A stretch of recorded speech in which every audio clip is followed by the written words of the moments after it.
It's time to tune in to Defending the Faith with Frank Harber. Hear the latest about religious liberty. A win for religious freedom in one of the remaining blockbuster cases facing the U.S. Supreme Court this term. A legal battle continues for the Little Sisters of the Poor for nearly a decade now. A street preacher armed with a speaker, a microphone, and a camera strapped to his chest is now banned from the village. Our founding fathers believed in the separation of church and state, but not for one fleeting moment did they believe in the separation of God and government. And powerful apologetics. Are you prepared to defend the faith? I'm convinced unless we trust in God, this nation is finished. We're facing a new kind of enemy. We're involved in a new kind of warfare, and we need the help of the Spirit of God. 3, 2, 1. Welcome back to another episode of Defending the Faith. We're so glad that you can join us.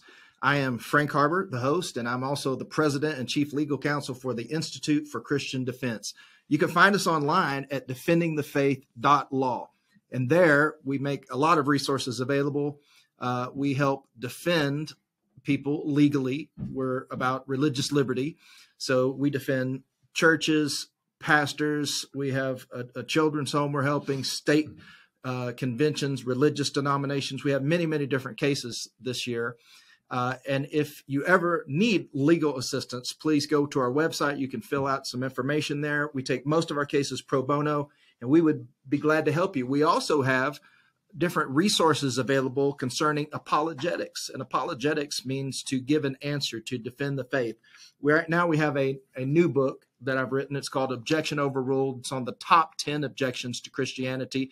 This is a great book to help you share your faith and help explain why Christianity is true. Also have another new book. The ink's just getting dry on this one. It's called Prove It, Examining the Evidence for God's Existence. And you can go to our website and you can pick that up online. We got a very special episode today. I want to thank my two sons, Graham and Hunter. They're producing this show. They're here in the room. But we have some special guests today. And what's really great is everybody sitting at this table is an Aggie. And so, John, I think you wore your Aggie ring, so we can kind of flash our rings. But John Nollette, let me introduce him first.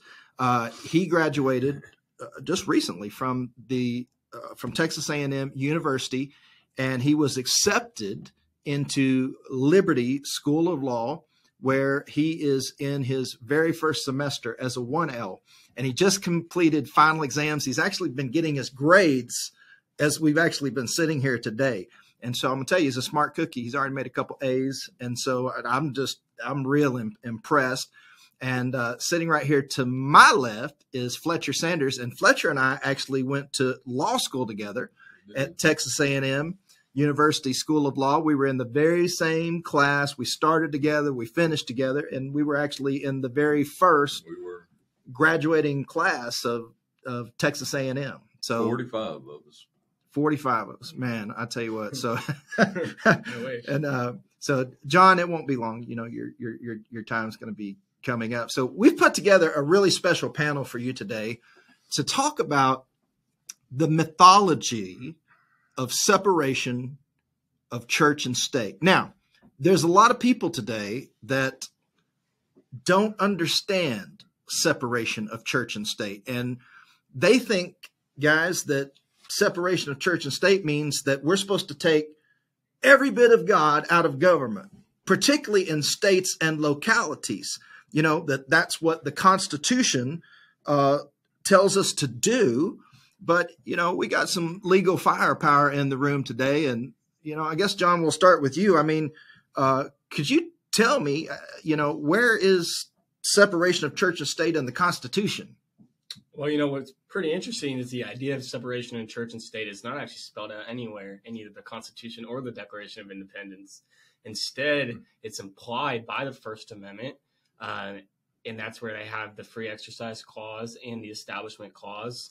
And Thomas Jefferson is normally given credit for the wording of the free exercise clause and the, wording of the Freedom of Religion Act. But really, the credit is due to an immigrant who goes by the name of Roger Williams. You may have heard of him before. Yeah, he's Baptist. Yeah, he's pretty learned about him guy. in seminary. He was pretty persistent in arguing for the whole freedom of religion movement and cause, and that's really where the origins of it came from. When I was in seminary, I have to give a shout out to my seminary, which is also in Fort Worth, Southwestern Baptist Theological Seminary. I got a master's there and a PhD, and so I took Baptist history, and we studied all about Roger Williams and separation of church and state. And so Baptists, if we have any Baptists watching, they were very involved in this whole process of shaping this. Now, this phrase, separation of church and state, where'd this come from, Fletcher? As John said, it's not in the Constitution. And you had mentioned before, we're going to try to dispel some myths. Yeah. Most people attribute this to Thomas Jefferson, but it was Roger Williams that actually came up with the phrase. And I'm going to read some of these things verbatim so that there's no mistake. And these things are checkable. Okay. You can go back and actually check this out. Roger Williams wrote a paper, and in that paper he said there should be a wall of separation between the garden of the church and the wilderness of the world. And Jefferson most likely knew him, or I know he knew of his works. Mm-hmm. And so when Jefferson wrote a reply to a letter that the Danbury Baptist Church wrote him, because they had a concern that the newly formed government was going to encroach in their beliefs and maybe even set up a state religion. So they wrote him a letter, and Jefferson replied to them. And again, I'm going to read his exact words so we get it straight. That's good. Okay? Yeah. So it says, believing with you, this is the Danbury Baptist Church, mm-hmm. that religion is a matter which lies solely between man and his God, that man owes an account to none other for his faith or his worship, that the legitimate powers of government reach action only and not opinions. I contemplate with sovereign reverence that the act of the whole American people, which declared that their legislature would make no law respecting an establishment of religion or prohibiting the free exercise thereof, has thus had a result of building a wall of separation between the church and state. And when you look at this in context, that was a metaphor. Jefferson, it's from other writings, he never meant this to be a legal foundation to build on, but that's what's happened. And again, let's dispel a myth. Most people believe that separation of church and state was something that one of the justices, Hugo Black, did in a case, which was Emerson and the Board of Education. And Black said that neither a state nor the federal government can set up a church. Neither can he pass laws which aid any religions, or prefer one religion over another. In other words, the First Amendment clause against establishment of religion by law was intended to erect a wall of separation between church and state. That's what he said. But this phrase was first used in a Supreme Court case in 1879, in a case called Reynolds versus the United States. And this was about some Mormons wanted to practice polygamy. And so they were sued. They brought it there, and they're saying, no, this is religious practice and needs to be protected. And the Supreme Court at that time, they quoted Jefferson's metaphor, and they said that it may be accepted as an authoritative declaration of the scope and effect of the First Amendment. When they did that, they literally effectively gave credibility to Jefferson's interpretation of the rule of law. And that carried forward, and it's been with us ever since.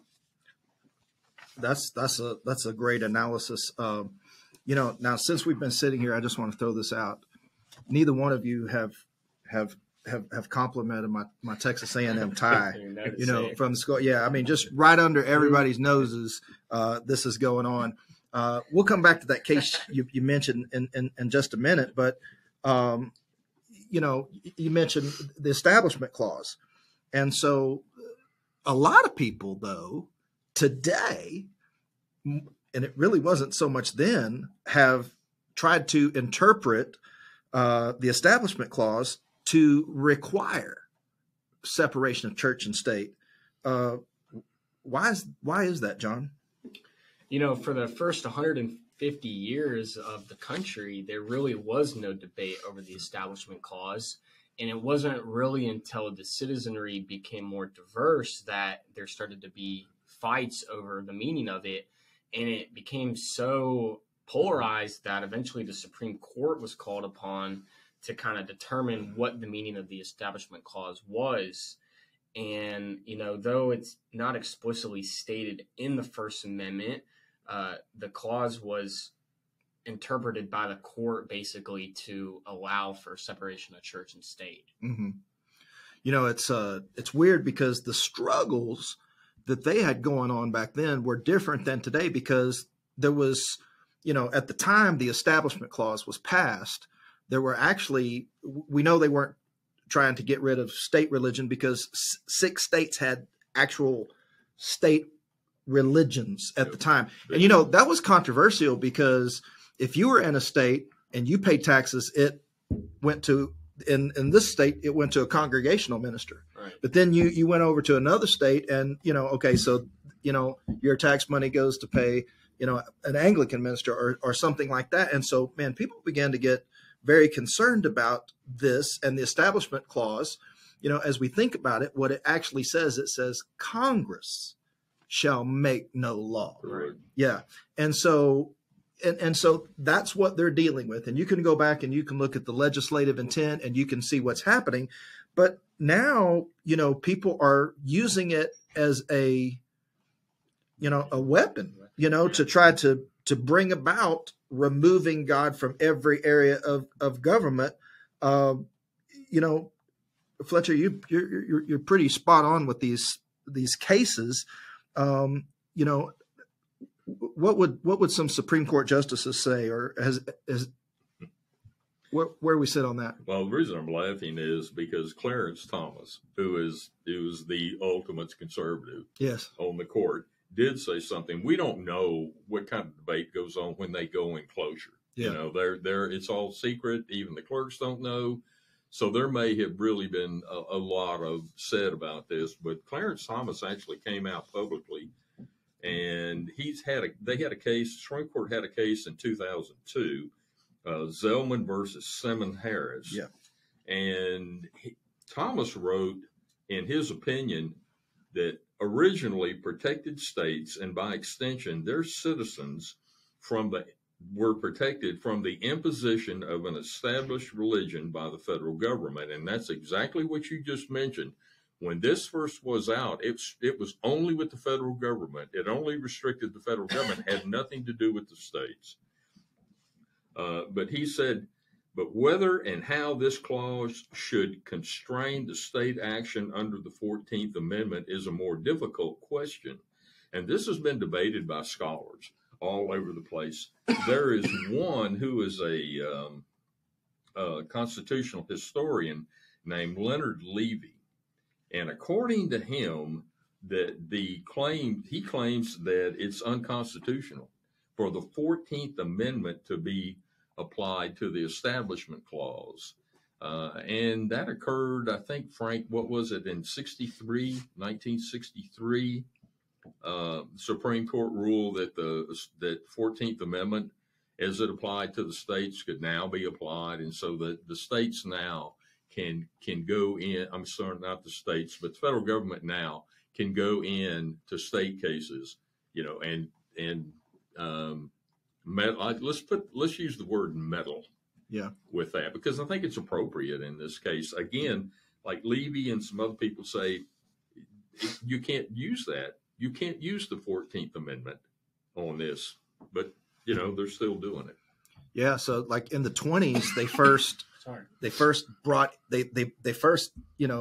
in the saying that the First Amendment could apply to states via the 14th Amendment. Mm-hmm. Okay, then it starts up in the 40s where they bring it in and they go, okay, this can apply to the Establishment Clause. Mm-hmm.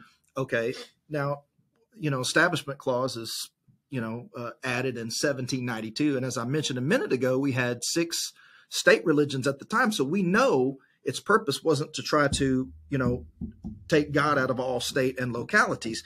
But, some people say that's so. I think that's difficult, John, though, in light of the fact that we have a very religious history in our government. Right. And it's pretty interesting because I think, in pop culture nowadays or modern culture, there's all this talk about, we don't want to stand for the national anthem and take, religion out of government and, a lot of secular movements to get rid of that. And if you look at, every courtroom oath mentions, swearing to God. The oath that the president takes mentions the same thing.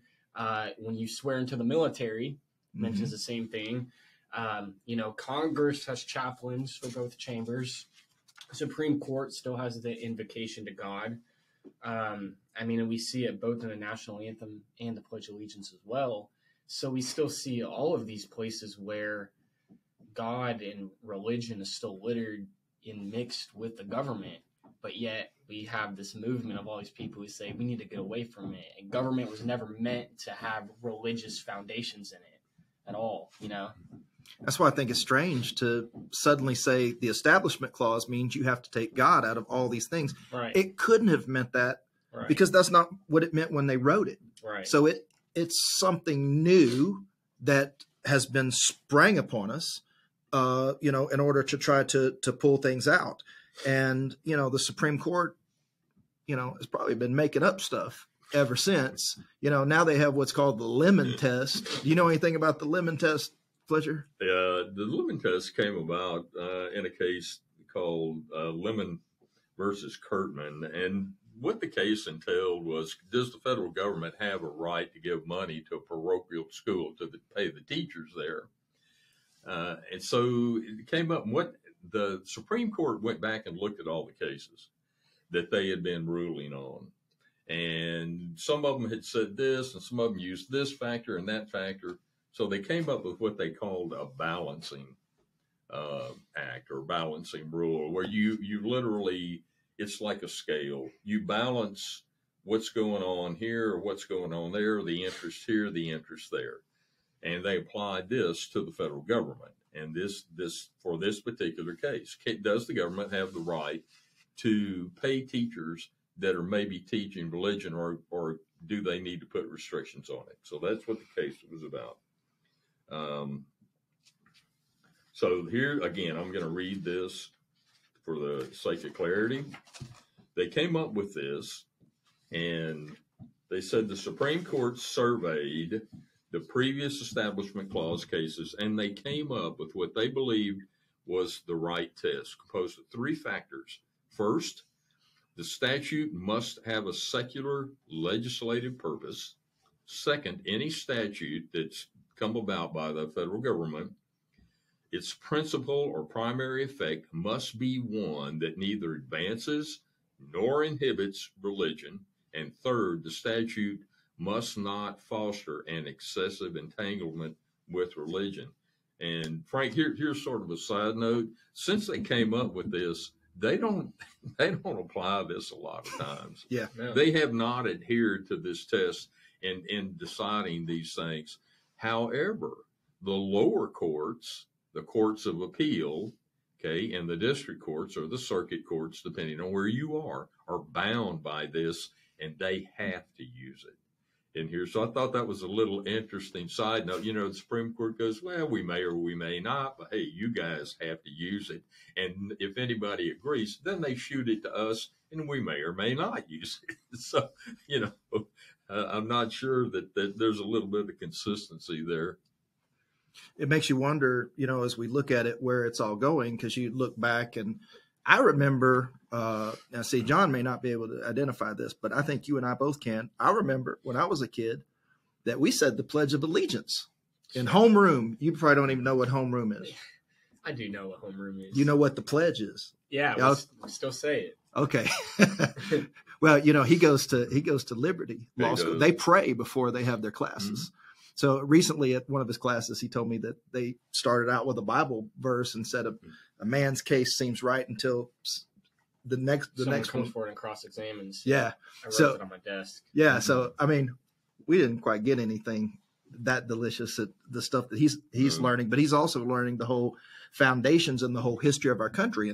And once you start to understand this, you know, you start to realize, well, you know, this was a very Christian-based, Christian-oriented nation. You know, the three branches of our government were taken right from the Bible, right out of Isaiah, along with many other things like, you know, that man was given unalienable rights. And unalienable rights means rights that can't be taken away. Well, men take away rights all the time. So how's it unalienable? Well, you know, this founder said that these were endowed by the Creator, which is interesting because if a creator gives you something, somebody else can't come and rob you of it because God's given it. So I think that we have a battle on our hands as we go forward in the United States of America. I think a lot of these battles are going to take place in courts. And, you know, I want to thank Fletcher and John for being on the show today. And I hope it highlights to those of you that are listening to this, the importance of fighting this battle in courts of law. And so, you know, I'm not going to go into details, but we're involved in a case right now in the state of Kentucky where, you know, someone is running their business as a Christian businessman, having a Bible study, and has been told he can't do certain things. And this is concerning because, you know, once you start taking God out of everything, you know, you can take him out of, you know, public prayer and schools and, you know, all these things. But now businesses are being targeted. They are. Right. That, you know, that a business is considered secular. And it's almost like we have to keep God locked up in church building, and you can't take him out. But that's the whole purpose of the Christian life, is for us to let our light shine so that men will see our good works and they will glorify our Father in heaven. And so I want to thank everybody for listening to this. Also, there are many people listening who support the Institute for Christian Defense because we do most of our cases pro bono. It absolutely matters and it absolutely counts. So if you haven't before, we hope that you would become a donor to us. We have, you know, the biggest thing that helps us is monthly donors. And even if you can't give a lot, even if it's just a few dollars, it helps us because it pays for somebody else's case. And you never know when it's going to be you that needs the help. You may think, well, I'm just a businessman. You know, I'm never going to need, you know, the Institute's help. Well, let me tell you, things are changing in our country. And if you're a Christian that has biblical values, your number may be up sometime. Well, thank you. Remember, you can find us online at defendingthefaith.law, and we will see you in the next episode.